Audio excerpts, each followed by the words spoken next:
All I have ever wanted to do, ever since I can remember, is express my love for poetry. To explore its infinite, thrilling complexities. To see if I can salvage some essential truth from its mystifying depths. And increasingly, it seems as though everybody is trying to stop me from doing that. Increasingly, it feels as though I am the only person involved with this show who has any interest in poetry. So, I am filming this entirely off my own back, in secret, away from any outside interference or editorial compromise. Frankly, I am so sick of being disrespected, of seeing my dream of a serious poetry show undermined by the puerile japery of bad faith actors. So this is just to say that this is just me. Raw, unvarnished truth.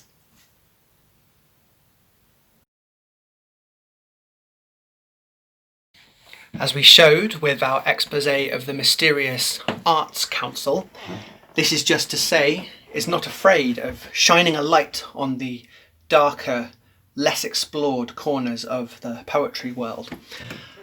So, this episode, I am taking a crowbar to the padlock that keeps one of poetry's most closely guarded open secrets out of the public eye.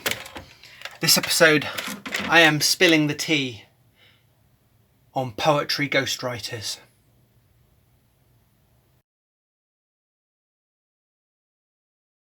Tired. Dr. Dre didn't write all his lyrics. Wired. Some of your poetic faves have a secret writer monkey scribbling away, penning their verses for them. Poets like Crazy Hamish, 2018 winner of the Hoop-de Hoop Award for most finger clicks during one performance. Poets like Fizzy Lizzy, the original LinkedIn poet, who made your emotionally unavailable dad cry for the first time in 2 decades. Poets like Poet the Poet, who once performed for 72 hours straight in order to raise money for his own trip to Bali. All of these artists and more, it has been rumoured, have called upon the services of poetry ghostwriters, but this has never been proven. Until now. In a world exclusive, one of poetry's most sought-after ghostwriters, a shadowy figure known only as the Muse, is finally breaking his silence. Brace yourself. Hello, and thank you for joining us today at what I imagine is great financial and personal cost. Hello. It was time. Well, of course. Well, we'll get to that. First, may I ask why choose the name The Muse? Oh, well, really, it was just a way for poets to be honest when asked questions about their creative process by fans, critics, so on. Where do your poems come from? How do you write these amazing works? And the poem can say, "Oh, well, when the muse strikes," the thing. And it's vaguely self-aggrandizing, which does appeal because I'm very good. Well, you are. In fact, I think our viewers would be shocked at how many iconic, era-defining poems that you've had a hand in. To name a few, I was lead writer for Crazy Hamish when he was developing the Wasteland 2, Wasteland Boogaloo. I wrote something like 90% of the material that Poet the Poet performed during his endless live stream. Without me, the southeast of England effectively wouldn't have an open mic scene, as I provided most of their amateur poets with their early pieces. And I assume you've read My Tragic Past, the epic poem by Simon Gordon, Kevin Benson Davidson, which won the 2016 Relatability Prize. Of course. Yeah, well, that was actually my tragic Pass. Wow. I didn't know that. I imagine this interview is going to be setting the cat amongst the poetry pigeons somewhat. So why ghostwriting? Did you never seek the limelight for yourself? Well, I did once upon a time tend a modest garden of ambition on that score. Yes, but to be honest with you, I've always been guided by two powerful forces. One, my love for poetry, and two, my deep and abiding loathing for other human beings. You know, the thought of having to engage with an audience, to speak to fans, to make small talk during an interview. I honestly can't articulate in words how repulsive I find the idea. And coming from a professional wordsmith, you know I'm being serious when I say I can't articulate something. I'm sure it keeps you on your toes in terms of craft. But if you'll allow me to go a bit deeper into this, do you not think that in passing your material off as their own, even with your consent, these poets are, in a sense, breaking the compact with viewers and readers? Many poetry audiences, especially now, seek, above all things, relatability. They want to feel the poet's personal struggle. They want to experience their catharsis with them. Is it not an act of emotional manipulation for a poet to get up on stage and effectively lie? Well, is it not an act of emotional manipulation for a poet to get on stage, tell their life story through a tissue-thin veil of rhyme or metaphor, and get a standing ovation? You know, to alter the inflection from gig to gig, fine-tuning their own pain to achieve the desired effect. I mean, the result is the same ultimately. The audience gets to enjoy the catharsis with them, as you say, and the poet gets the adulation. But what of that most precious commodity, authenticity? Well, you're not really want to be talking about authenticity, are you? What do you mean? I mean, there's nothing authentic about your show, is there? There's nothing authentic about Robbie Strawberries or whatever your name is. I think you know what I'm getting at.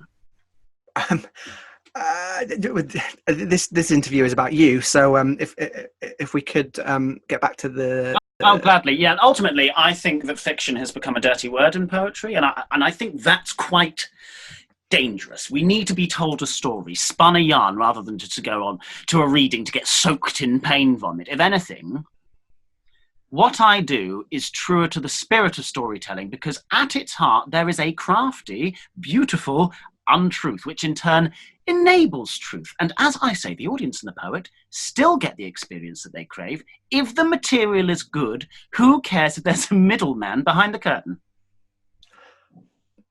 Well, clearly you do. You've chosen to break your silence. So to get down to brass tacks, why? Why now? Well, isn't it obvious? I want to destroy poetry. I beg your pardon? I want to destroy poetry. In fact, I already have. And the process has already begun. I'm afraid I don't. The integrity of poetry rests on there being, at its heart, a raw spark of genuine feeling. However bright or dim it may be, it must be there. The concept of a poetry ghostwriter fatally undermines that. But the feeling is yours, isn't it? Your poems, your feelings. I have no feelings. Right. Okay. So, Your art form rests on the poorly remunerated labour of a hidden workforce. Then your art form is already dead. Poetry is already dead. And I will wear its corpse like a filthy Macintosh!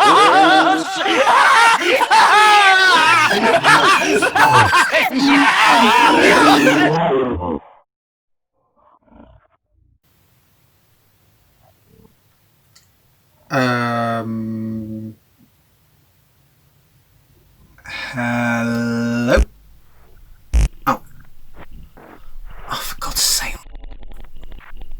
What was...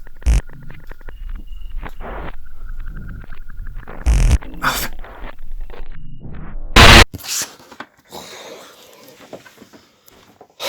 can't believe this. Bloody first bombshell into it. Some crank taking a piss and then power goes out.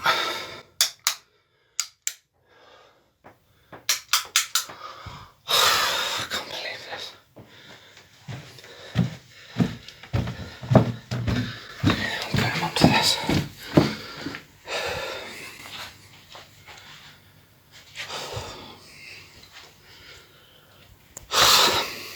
If this is someone's idea of a joke, it is not funny. Ah!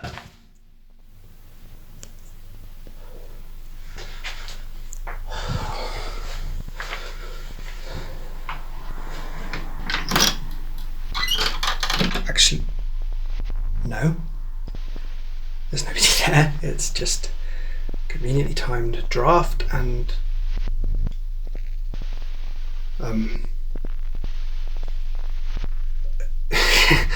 yeah, very funny. Look, this has Robbie Strawberries written all over it. Very good, Robbie. You've really surprised yourself with this one. You've clumsy idiot. Ah!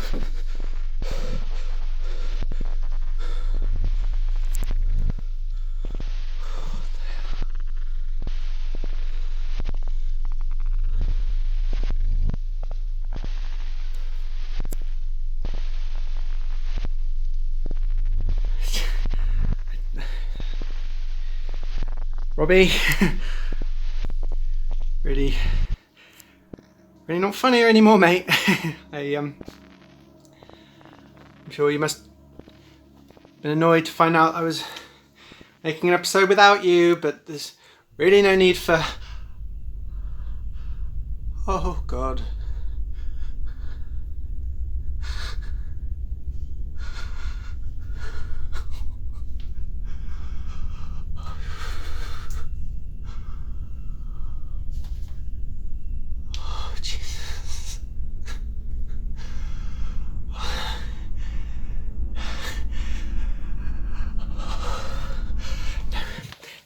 No, it's a joke. It's a trick. It is a trick. It is not funny. And no, I did not hear anything coming from the bathroom. Just gonna go and check in the bathroom.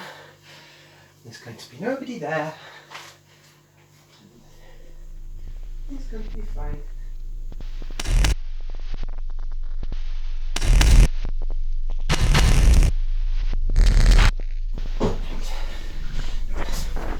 Nothing in the bathroom. Nothing anywhere. This whole thing is just... Oh, God! Absolutely hot.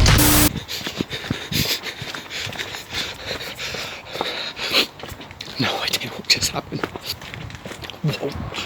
What was that? Oh, whatever it was. I'm just going to be spending Christmas far away from here.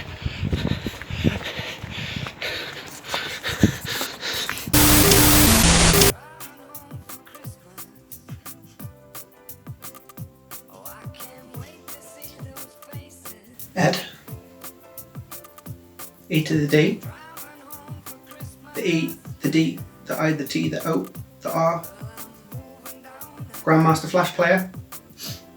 Final Cut Pro. Editor. What? What do you want for Christmas? I don't know. 5 minutes apiece.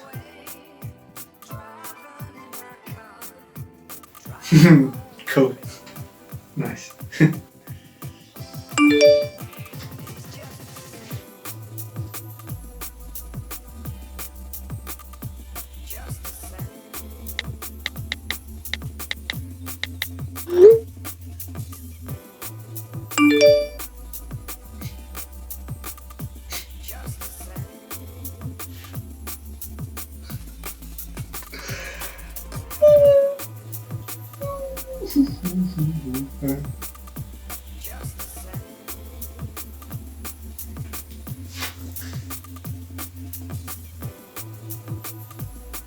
Hello. All right. Can I speak to Hamilton Paradox, please? Hamilton Paradox, the actor. We've been working together. I hired him to play this really amazing, if I say so myself, prank on this poetry nerd, just to kind of put him in his place a bit. And Hamilton was playing this poetry ghostwriter who I made up. And basically I just wanted to ring him and just say congratulations, because it went better than I could ever have expected.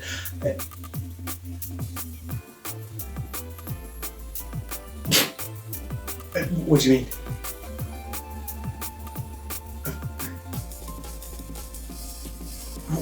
What are you on about? I talked to him literally this afternoon.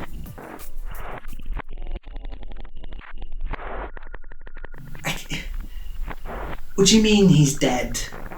Like, what? Like, he died since I spoke to him earlier? 10 years ago? 10 years ago tonight?